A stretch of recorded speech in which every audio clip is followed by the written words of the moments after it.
Una vez más nos es demostrado que poner nuestra confianza en cualquier otra cosa que no sea Dios nos traerá grandes consecuencias.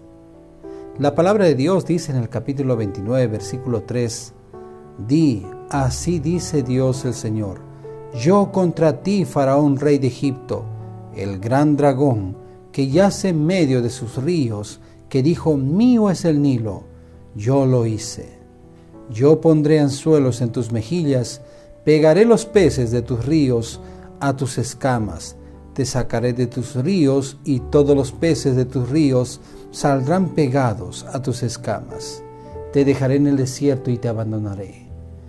El Señor es claro cuando nos hace entender que nosotros no podemos poner nuestra confianza en nada de esta tierra, solamente en Él. Él es el único que puede ayudarnos en nuestros problemas. Los israelitas buscaron a los egipcios para que los libraran del poder y la tiranía de los babilónicos. Sin embargo, Dios mismo está utilizando al rey de Babilonia para hacer sus propósitos. Quizás hoy tienes problemas y necesitas ayuda y tú estás buscando ayuda humana.